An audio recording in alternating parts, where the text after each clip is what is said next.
de Jérusalem. Ça fait 20 ans que j'habite en Israël et donc je suis guide dans tout le pays.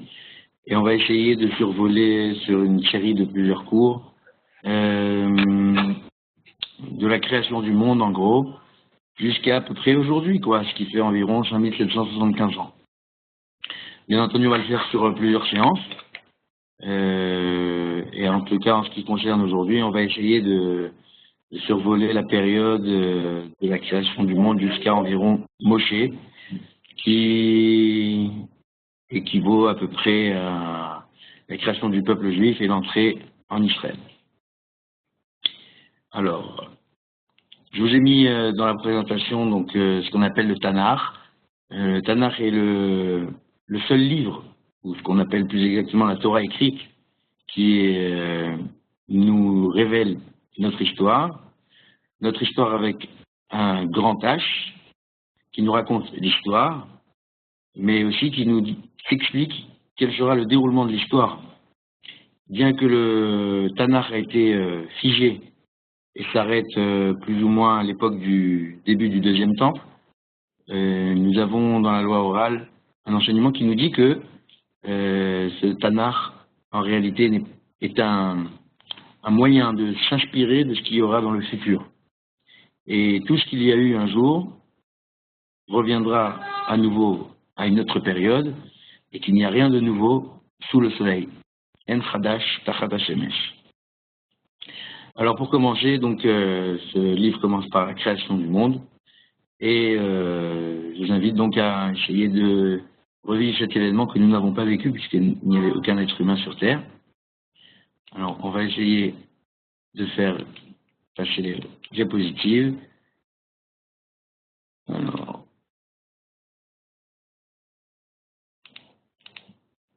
vous allez m'excuser parce que c'est la première fois que je prends ce logiciel. Et voilà, c'est parti. Bienvenue sur Terre, la Terre vient d'être créée. C'est ce qu'on appelle Bereshit. Et au moment où Dieu crée la Terre, plusieurs enseignements nous sont donnés. Bereshit bara Elohim et hashamayim ve'et haaretz. Au commencement, Dieu créa le ciel et la terre. Dans la loi orale, il est écrit qu'un des premiers endroits qui a été créé sur Terre, c'est la terre d'Israël. Et c'est à partir de cet endroit que le globe a donc été créé. Mais pas seulement le globe, puisqu'en fait, dans la terre d'Israël, il y a un endroit spécifique qui a permis de faire créer justement ce globe terrestre. Et cet endroit, on va essayer de passer, voilà.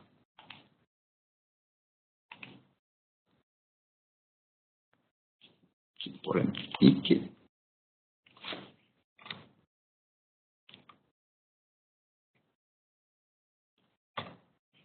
Voilà.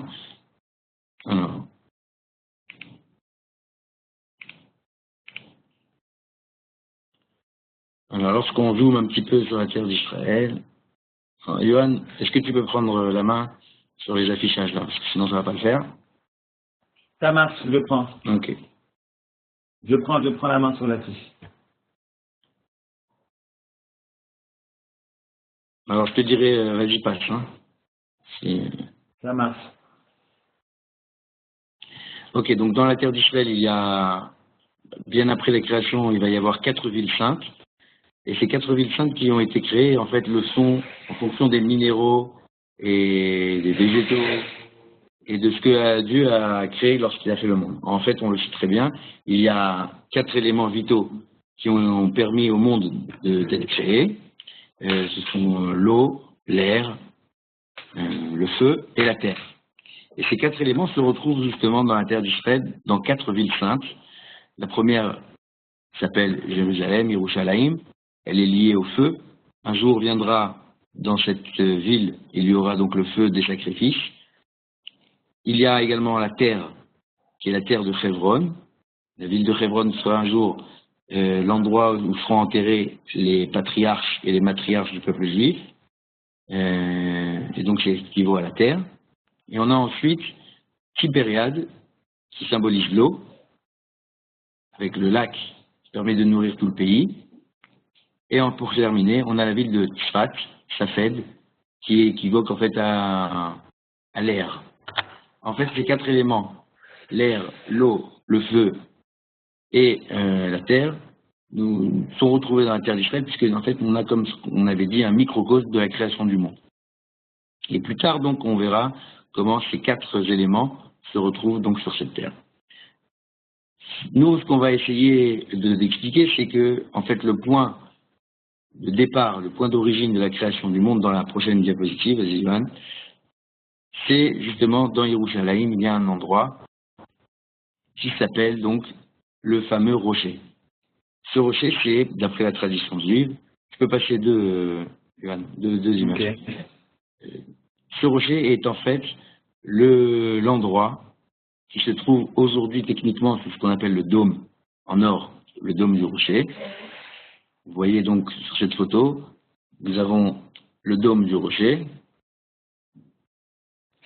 Et sous ce dôme en or se cache donc un rocher, que tout à l'heure je vous montrerai en photo, qui est pour nous l'origine de la création du monde. Et c'est à partir de cet endroit que Dieu a failli, on va dire, lui monter l'idée de créer un monde. Et c'est cet endroit qui est l'origine. On appelle cette pierre-là Even Ashtia, la pierre du fondement du monde. Et dans un instant, vous allez voir que le globe qui va se créer et les 4 éléments qui vont venir seront intimement liés à cet endroit. Nous avons, on passe, nous avons sur cet endroit donc la possibilité de voir des limites et toute une surface qu'on appelle le mont du Temple. Et c'est à cet endroit que viendra le roi Salomon créer ce qu'on appelle le premier temple. Mais tout ça, c'est bien plus tard dans l'histoire. On y reviendra, on y fera un zoom. Moi, ce qui m'intéresse maintenant, c'est de comprendre pourquoi cet endroit d'origine du monde est si important pour nous et qu'on va retrouver tout au long de l'histoire. Alors, le 6e jour de la création, après que Dieu ait créé les minéraux, les végétaux, les animaux, il a eu l'idée de créer l'homme. Et il l'a fait, en fait, cet homme-là, grâce à de la terre. Ainsi, c'est marqué dans le Tanakh que Dieu a pris de la terre d'un endroit, il en a fait une sorte de statue en terre glaise, et à ce moment-là, il a insufflé un souffle divin dans ses narines. Les commentateurs nous diront que ce souffle divin est ce qu'on appelle en réalité la neshama, ou plus exactement la parole. Cette parole qui va faire d'un homme un homme, et notre cher être humain qui vient d'être créé va s'appeler Adam. Car en fait, Adama en hébreu, ça veut dire la terre. Et la grande question se pose, mais d'où vient cette terre que Dieu a pris pour faire l'homme? Et la réponse est du rocher. Alors, on passe une image.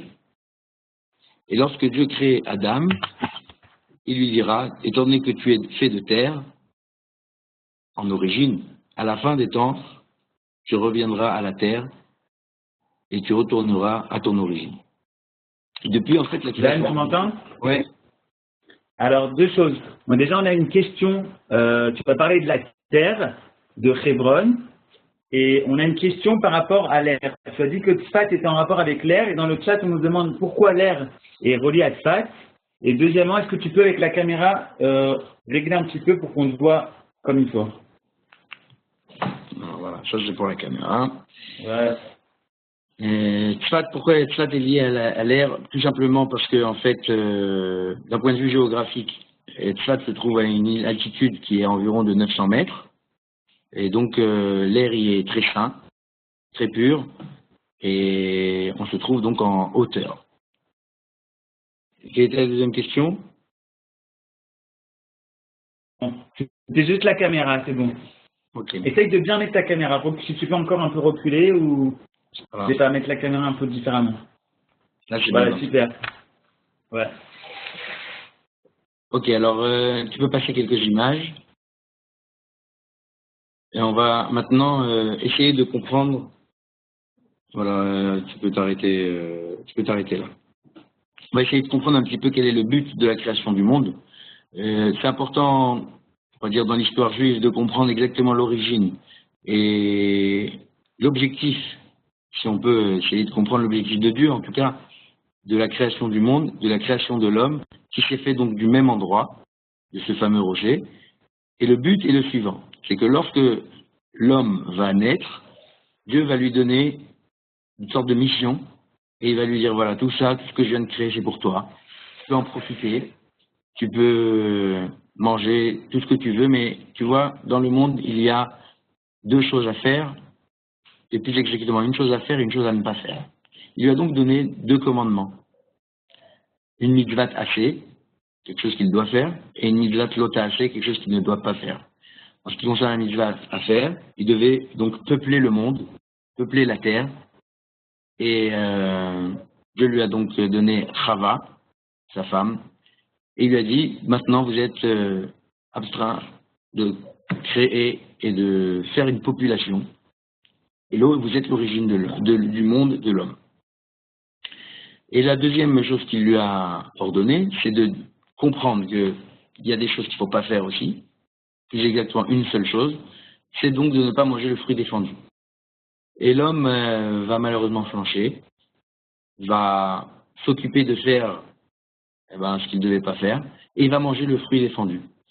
Et suite à cette, on va dire, cette désobéissance, le monde va devoir s'adapter à ce que l'homme vient de créer, c'est-à-dire le refus d'obtempérer, le refus d'accepter ce que Dieu a créé. Et donc, Adam va s'excuser et va demander pardon à Dieu.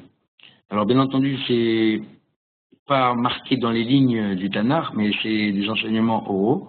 Et on sait que lorsque Adam va demander pardon à Dieu, Dieu va l'excuser de sa faute, mais il va quand même le punir et il va lui donner ce qu'on appelle sa punition, de travailler à la sueur de son front et de travailler dur. Et Chava va aussi être puni.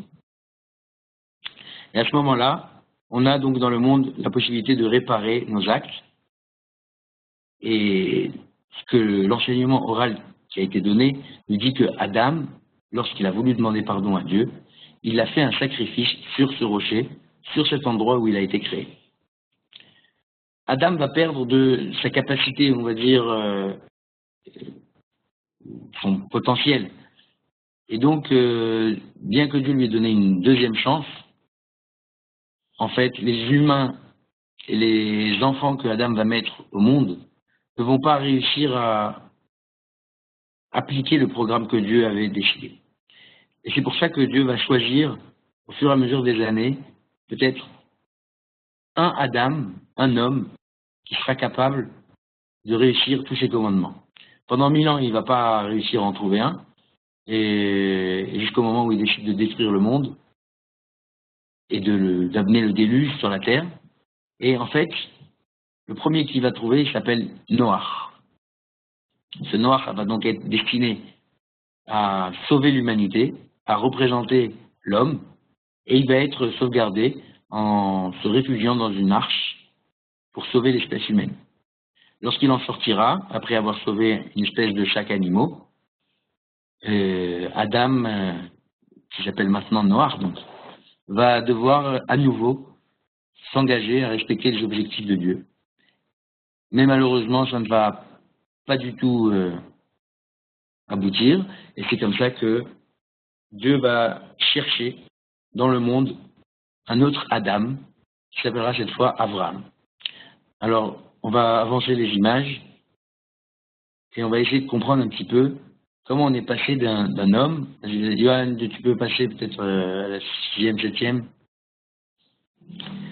Comment on va passer d'un homme à une famille. Alors, voilà, ça c'est intéressant peut-être de voir cette image. Voilà, à partir de l'image d'après, on va commencer. Voilà, donc vous avez ici l'image du rocher en question. On a malheureusement aujourd'hui en Israël pas beaucoup d'occasions de voir ce qu'on appelle le rocher. Alors juste de temps en temps, je ferai peut-être une digression pour essayer de vous expliquer ce qui se passe sur le terrain et vous montrer que l'histoire d'un jour et l'histoire d'aujourd'hui sont très liées. Alors là, vous avez la photo de ce qu'on appelle le dôme du rocher, mais en côté intérieur. Et le croquis vous montre bien comment, dans le dôme du rocher, dans cette coupole en or, on a aujourd'hui ce gros rocher, qu'on appelle donc la pierre du fondement du monde, Even Ashtia. C'est à cet endroit donc que, je répète, que le monde a été créé, c'est à cet endroit que l'homme a été créé, c'est à cet endroit que Adam a pour l'instant fait son sacrifice pour demander pardon à Dieu, et je vous le révèle, mais ce sera pour le futur, c'est à cet endroit donc que tous les hommes demanderont pardon à Dieu pour toutes les fautes qu'ils n'ont pas réussi à, on va dire, à se limiter, et à donc, lorsqu'ils ont flanché, c'est à cet endroit que le jour du grand pardon, un homme viendra, pénétrera dans cet endroit et demandera pardon à Dieu au nom de toute l'humanité, de tout le peuple juif, au nom de sa famille, au nom de lui-même. Vous avez sur la photo également, on voit les soldats les soldats de Tzal qui en 1967, lors de la guerre de 6 jours, arrivent sur le mont du Temple et font que la réalité maintenant, depuis ce moment-là, depuis 1967, que cet endroit fasse partie intégrante de l'État d'Israël. Et dans la réunification de Jérusalem, donc le cœur de notre histoire est à nouveau entre nos mains. C'est une déclaration qui a été faite par les soldats et qui disait « Arabaït Beyadenu, le mont du Temple est à nouveau entre nos mains ».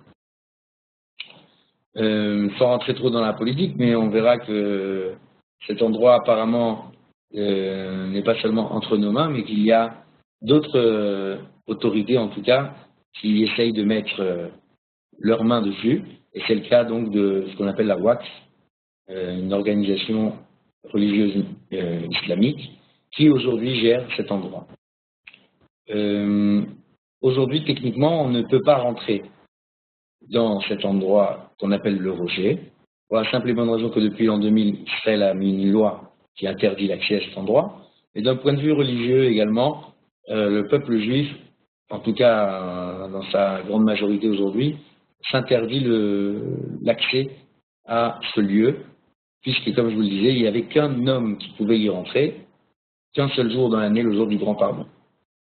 Donc cet accès est totalement interdit d'un point de vue technique, d'un point de vue religieux, et ce qui nous permet donc de le voir uniquement sur une photo qui a été prise par un simple kidam qui y passait et qui a publié ça sur Internet. Alors on va passer à l'image d'après, et on va commencer donc à comprendre un petit peu qui est ce Adam qui va commencer à créer l'objectif que Dieu avait donc destiné à l'homme. Alors cet homme-là, il habite très loin, il habite en Mésopotamie, il s'appelle Abraham. On est à peu près 2000 ans après la création du monde, et on peut dire que Dieu, lorsqu'il voit ce qui se passe sur Terre avec tous ces humains, des gens qui font des tours pour conquérir le ciel, pour aller combattre Dieu, je fais allusion donc à la tour de Babel, ou des gens qui ont pour loi le meurtre, le vol et d'autres iniquités de la vie, Dieu découvre un homme qui s'appelle Avram et qui se trouve très loin de ce rocher en tout cas. C'est ce qu'on appelle la Mésopotamie, qui est aujourd'hui quelque part en Irak, près de l'Euphrate.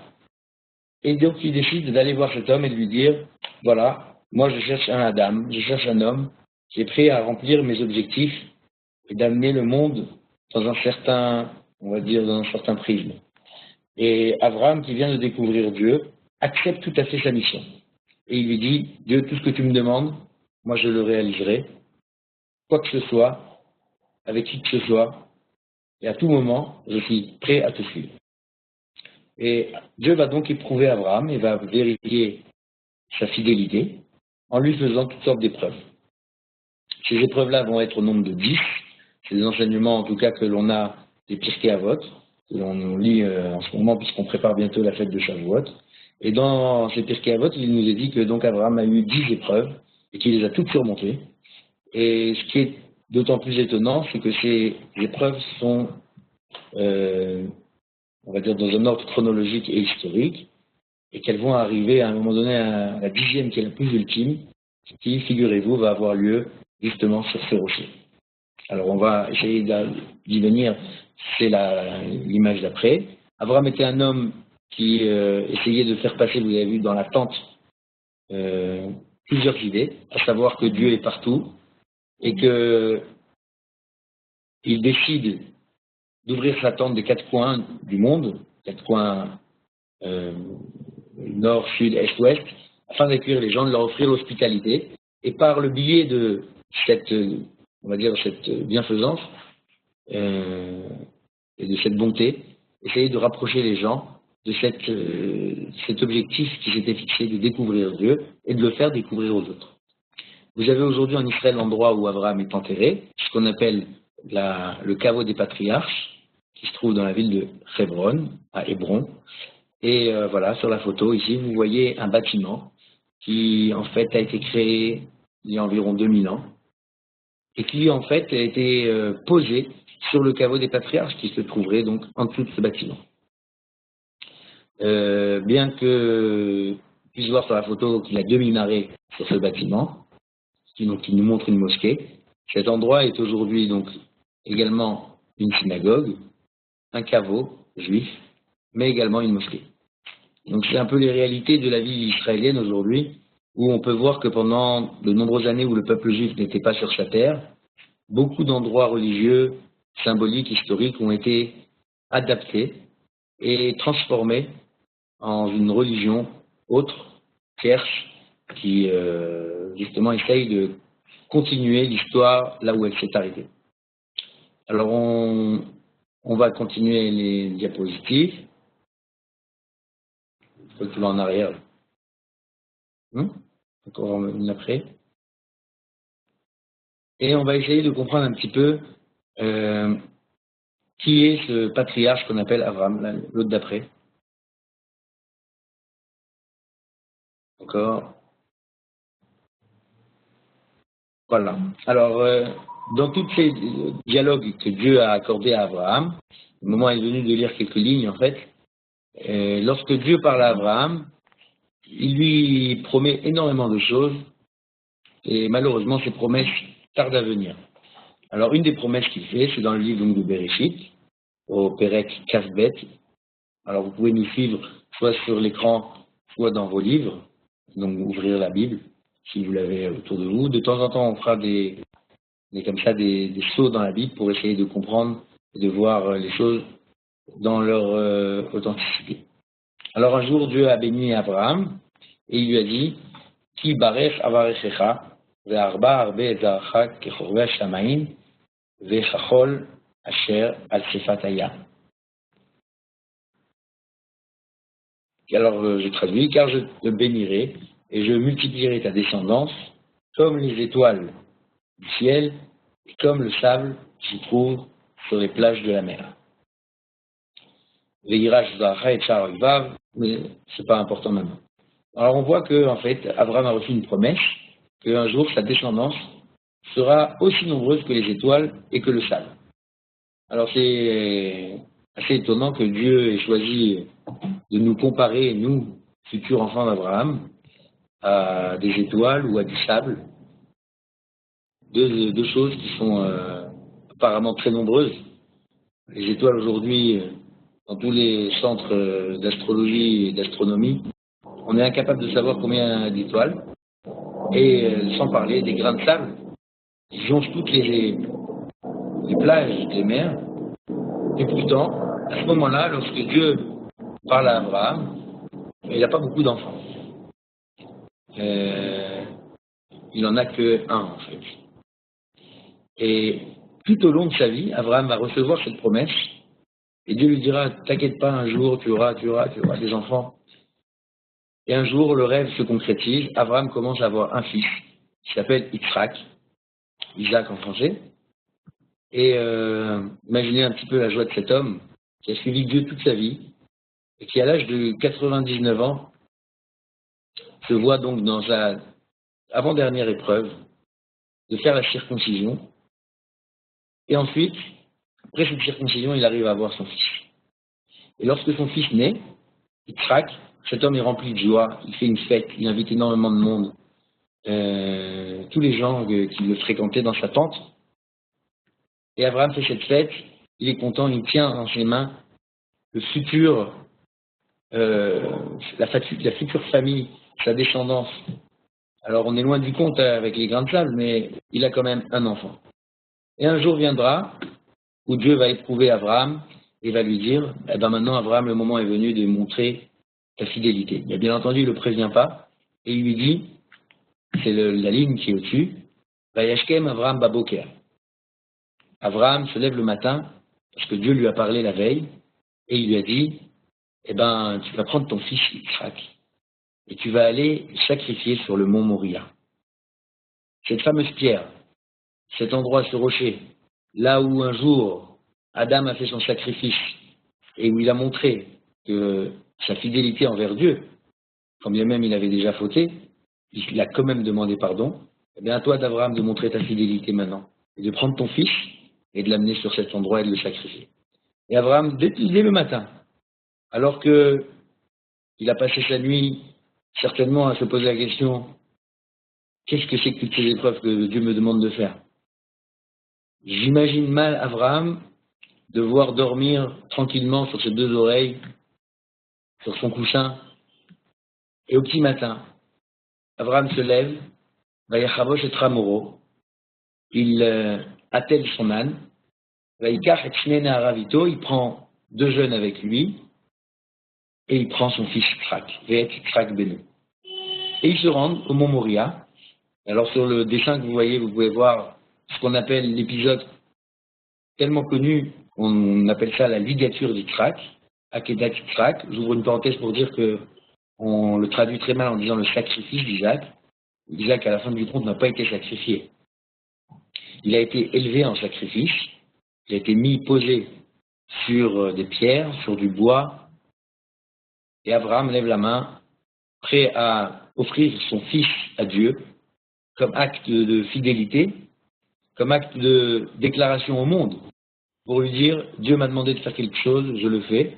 Dieu m'a demandé de lui donner la personne la plus chère à mes yeux, eh bien je lui donne. Alors, à ce moment-là, une voix sort du ciel et dit à Abraham, Abraham, ne tue pas ton fils, n'envoie pas ta main, car ce moment-là que tu es en train de lever et diriger ta main, c'est la meilleure preuve de ta fidélité. Et c'est comme si tu lui avais dit, mission accomplie, il n'est pas besoin que tu tues ton fils, mais on retrouve à ce moment-là précis la création du monde à ce moment-là, au même endroit, et on retrouve les minéraux qui forment l'autel sur lequel Isaac a été posé, on retrouve le bois qui sont les végétaux, et on retrouve une étape manquante, il manque l'animal. Isaac a été remplacé par un bélier qui se trouvait, donc on le voit peut-être très mal sur la vidéo, là. Il est dans le buisson là-bas, encorné, il est complètement emprisonné, et donc le côté animal va être mis, va remplacer Isaac, et il va y avoir donc le sacrifice de ce bélier à la place d'Isaac. À ce moment-là, Dieu bénit Abraham et lui dit, sache, puisque tu as fait ça, alors tes descendants seront aussi nombreuses que les étoiles du ciel, que le sable. Sache que cette terre t'appartiendra. Mais en réalité, ce qu'il lui dit, c'est que sache que tu es maintenant le phare, celui qui va montrer à l'humanité, l'homme idéal, celui qui va prendre sur lui le destin humain et qui va devoir l'expliquer, mais à toute l'humanité, aux quatre coins du monde, aux quatre vents, aux quatre points cardinaux. Et si on avait une mission qui aurait dû être normalement humaine, on se retrouve maintenant avec une mission qui est réservée à un homme. Et Abraham, à ce moment-là, accompagné de son fils Isaac, réalisent ensemble leur mission de créer cette famille, de lui donner l'objectif que Dieu attend, à savoir de le suivre et d'amener le monde dans un but bien précis, reconnaître que tout vient de lui.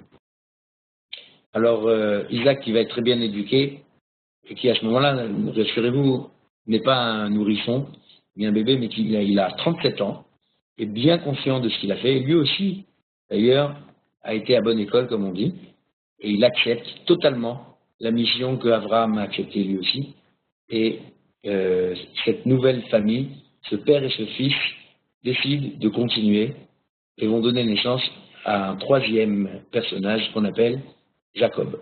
Avant de parler de Jacob, on va mettre un petit peu le zoom sur Isaac. Je prends le temps de parler de ces personnages parce que plus tard, vous verrez que toute cette mission qu'incarne le peuple juif dans le monde vient justement de ce que nos pères ont vécu. Et on a un principe qui est très important dans le judaïsme, qu'on retrouve tout au long de l'histoire juive, qui est que ce que nos pères ont vécu, eh bien, c'est un signe pour nous. C'est le signe que d'abord ça va nous arriver, et puis c'est le signe aussi de nous dire que ce que eux ont vécu, eh bien, peut nous aider à traverser l'histoire et continuer à agir selon nos objectifs et selon les objectifs de Dieu. Alors on passe à l'image d'après. Encore une. Voilà. Donc on va maintenant essayer de comprendre un petit peu comment Isaac va accepter sa mission. Et Isaac donc se lève de ce moment, on va dire, assez difficile à passer. Il aurait dû être sacrifié, mais finalement, il est appelé à continuer à vivre. Et Isaac va donc travailler dans les champs. C'est un homme qui va être partagé entre le ciel et la terre. Il a réussi à entendre et à voir un accès céleste, au monde céleste, et il va devoir rester sur terre.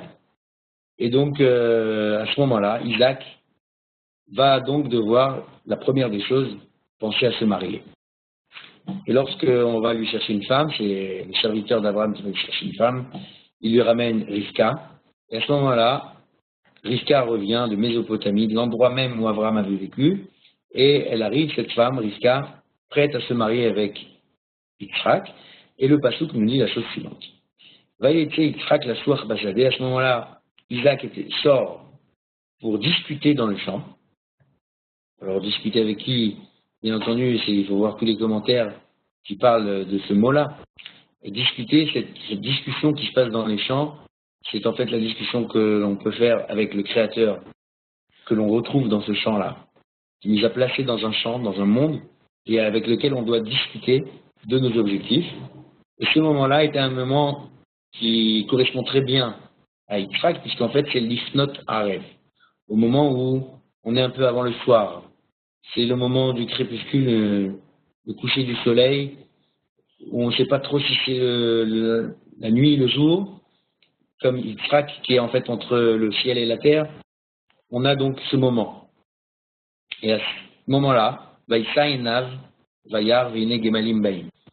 Yitzhak lève les yeux et voit des chameaux qui arrivent. Sur ces chameaux, il y aura bien entendu Rivka, qui arrive d'un long voyage et qui va découvrir pour la première fois l'être suprême, celui qu'elle a rêvé, son prince charmant, Yitzhak. Ce qui est intéressant pour nous, c'est de voir que d'abord, entre la comparaison entre Abraham le père et Yitzhak le fils, déjà, ils n'ont pas le même moment. Abraham, lui, c'est un homme du matin.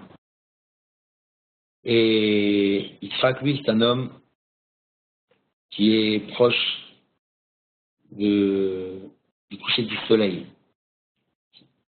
On peut voir également que l'endroit dans lequel ils vont agir n'est pas du tout le même. Abraham, lui, il agissait dans une tente. Lui, Yitzhak, agit dans le champ. Alors ça va être intéressant d'analyser du point de vue de ces patriarches que chacun, quand bien même a la même mission, chacun a une façon d'accomplir sa mission. Et si Abraham, lui, c'est un homme qui est très expressif et qui va aller vers les autres, et qui ouvre sa tente, et qui est très accueillant, sur Yitzhak, on n'a pas du tout ces mêmes caractéristiques. Yitzhak est un homme très silencieux, on l'entend pas très souvent dans la Bible, et au contraire, il n'a pas beaucoup de contact avec les gens. Il est très introverti, et il est très proche d'un grand espace qu'on appelle le champ. Lorsque Dieu va bénir Yitzhak et va lui donner ce qu'on appelle la bracha, la bénédiction d'Abraham, on peut voir dans la deuxième source que, verset suivant, Veir beti et zaracha, je multiplierai ta descendance, kirchorve hashamaim, comme les étoiles du ciel. Venatati les arachat kol aratzotael. Et je donnerai à ta descendance toutes ces terres. Et en fait, vous remarquez que là, il nous manque quelque chose, il nous manque les grains de sable. C'est peut-être que Abraham était lié au sable qui est sur la terre et aux étoiles dans le ciel, mais là, Yitzhak, lui, maintenant, c'est complètement dans les étoiles. Alors, il ne fait pas la guerre dans les étoiles, mais bien qu'il ait les pieds sur terre, il est complètement lié aux étoiles et dans le ciel. On va maintenant passer à Yaakov, et on va se rendre compte que Yaakov, lui, va être ce qu'on appelle la symbiose entre Abraham et Yitzhak.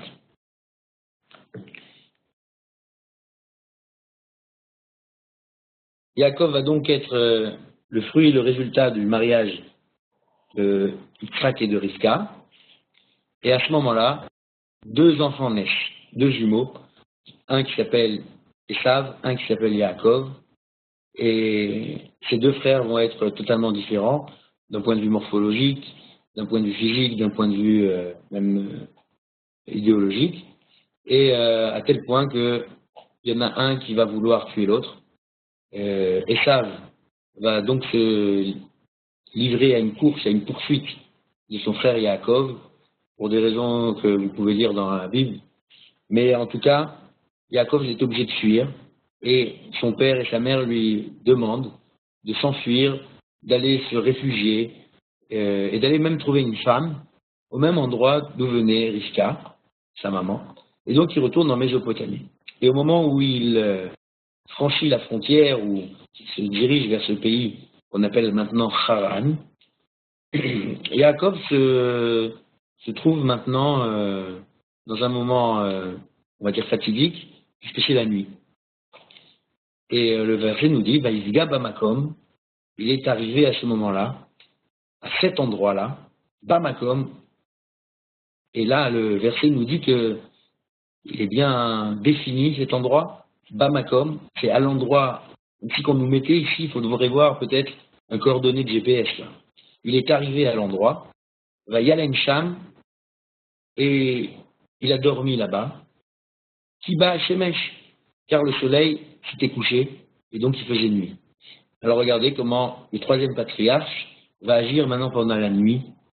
Il agit cette fois non pas dans une tente, non pas dans un champ, mais à un endroit précis, un endroit qui est défini. Et vous le comprenez bien que cet endroit, d'après Rachi en tout cas, c'est l'endroit où on appelait ce rocher, l'endroit où Abraham et Yitzhak ont manifesté leur fidélité à Dieu.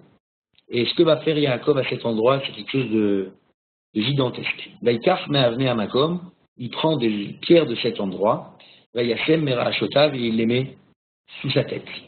Il y a plusieurs pierres donc, qui ont été utilisées pour faire une sorte de coussin. Vaishkav bamakom haou, et il se couche à cet endroit. Regardez comment le verset insiste, combien de fois il y a marqué le mot makom dans ce verset. Et pour terminer, on nous dit Bamakom haou, dans cet endroit bien précis. Alors Yaakov va donc faire une sieste ou une nuit à cet endroit, et il va faire un rêve. Et dans ce rêve, comme vous le savez, il va arriver de ce qu'on appelle une échelle, l'échelle de Yaakov, où il voit des anges qui montent, qui descendent sur terre ou vers la terre. Cette échelle est posée sur la terre, mais son extrémité va vers le ciel, et au bout de cette échelle, il y a Dieu qui invite Yaakov à se rassurer, à lui dire qu'il n'a pas besoin de s'inquiéter.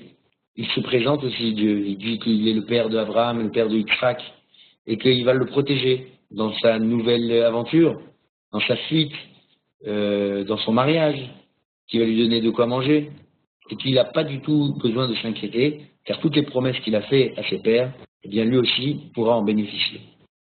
Et bien entendu, une belle promesse qui va être faite et qui dira Ve'aya zaracha ka'afar haaretz.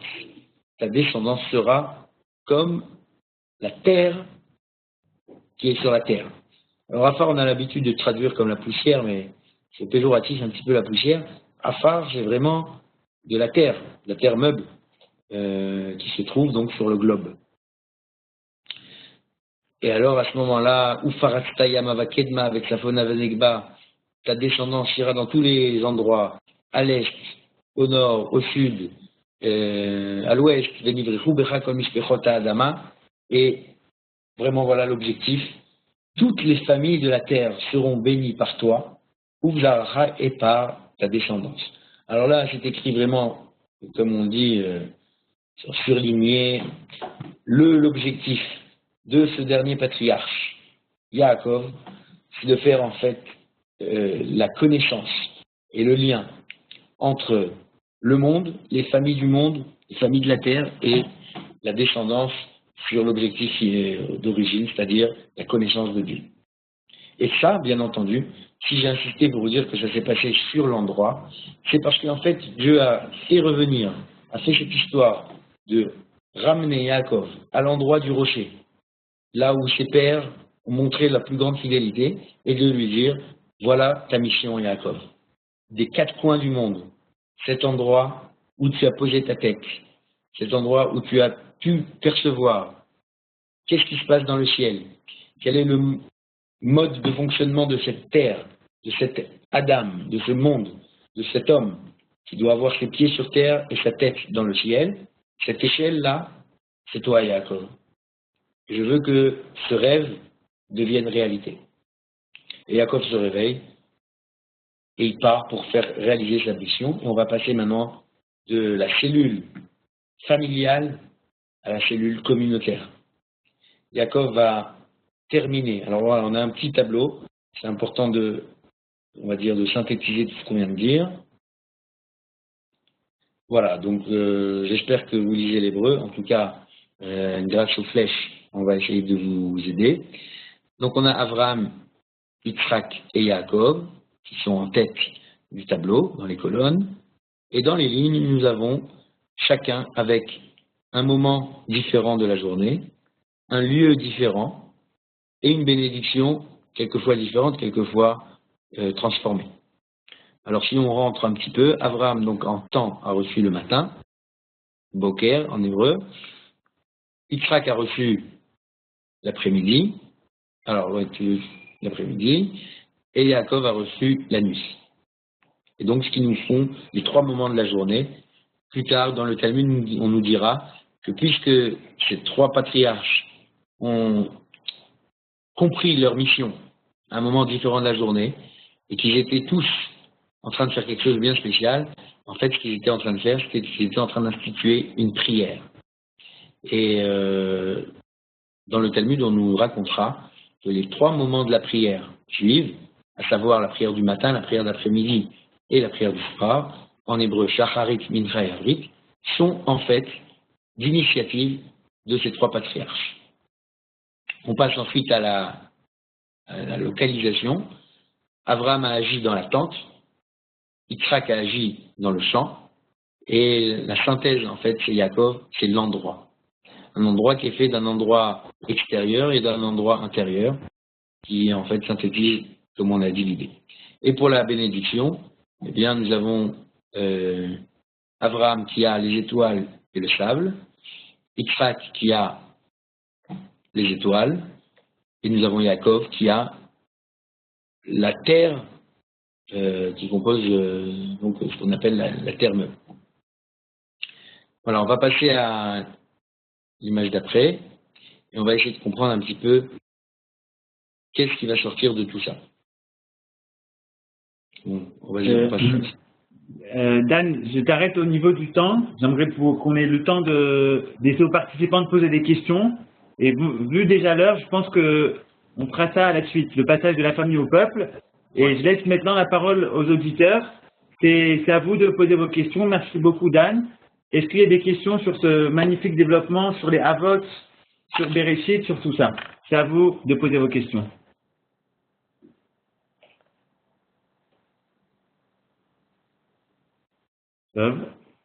Bon, alors tout est clair apparemment.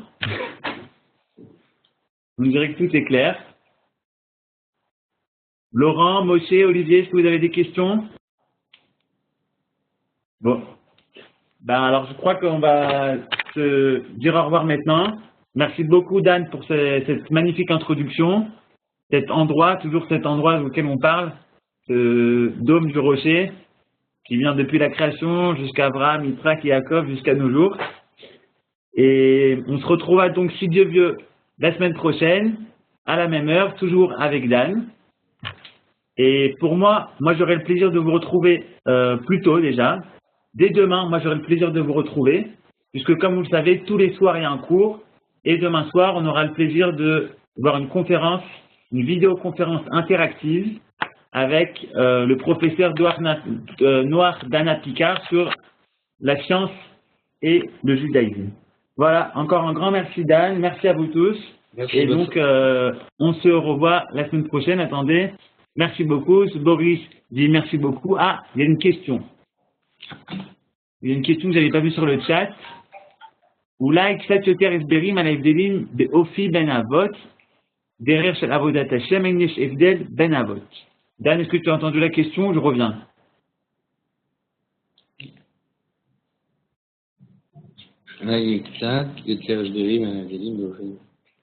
Oui.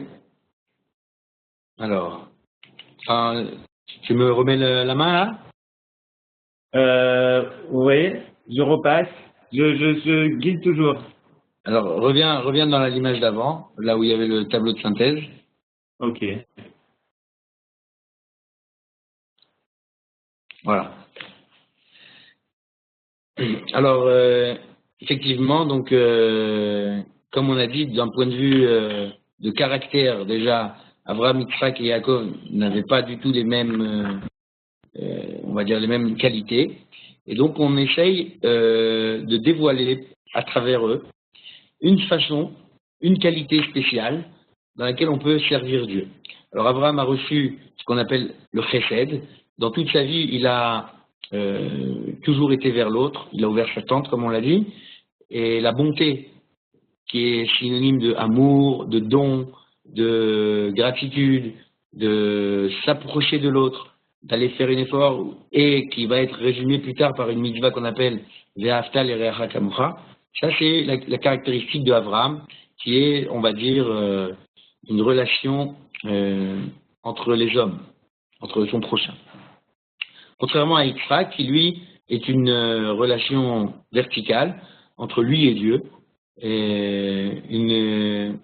Yitzhak a fait un don de sa personne, et donc on va lui donner une qualité qui va être le din, la rigueur, la justice, sans aucune, on va dire, considération humaine. Yitzhak va donc aller jusqu'à donner sa vie. Alors à ce moment-là, ça doit être une qualité où on est intransigeant et où Yitzhak va, au rien au monde, chercher ce qu'on appelle la justice. Et en fait, comme on avait dit que Yaakov était une synthèse des deux, lorsqu'on a la rigueur et l'amour qui se mettent ensemble, eh bien ça sort la vérité. Cette vérité n'est pas la vérité que l'on entend de répéter un fait dans toute son exactitude. La vérité, c'est de bien savoir donner aux autres, de faire cette symbole de l'échelle qui part d'abord sur terre, là où on a tous les hommes qui se réunissent, et où on a ensuite cet accès au ciel et l'unicité de Dieu. Et chacun, donc, a avec ses qualités, son potentiel et ses outils, va nous montrer que l'accès à Dieu, l'accès aux hommes, doit être un petit peu mitigé et de prendre des qualités de tous les patriarches, et on le retrouvera plus tard et dans les prochains cours, entre les enfants, entre les 12 tribus et entre le peuple, où de temps en temps, il va falloir gérer sa vie avec la rigueur, de temps en temps avec le don et la bonté, et c'est exactement comme ça que lorsque le peuple d'Israël saura doser ses qualités, alors il aura réussi sa mission. Merci beaucoup Dan, merci à tous. Et donc moi je l'ai dit, on se retrouve si Dieu veut demain, on continue encore avec des autres cours. Pour Dan, ce sera la semaine prochaine. Et en attendant, Shabbat Shalom à tous, Chag Shavuot Sameach, qui approche tout de suite puisque c'est déjà dimanche. Merci beaucoup. Pour encore plus de cours, rendez-vous sur lilmod.org. Shalom et Leitraot. Merci Dan.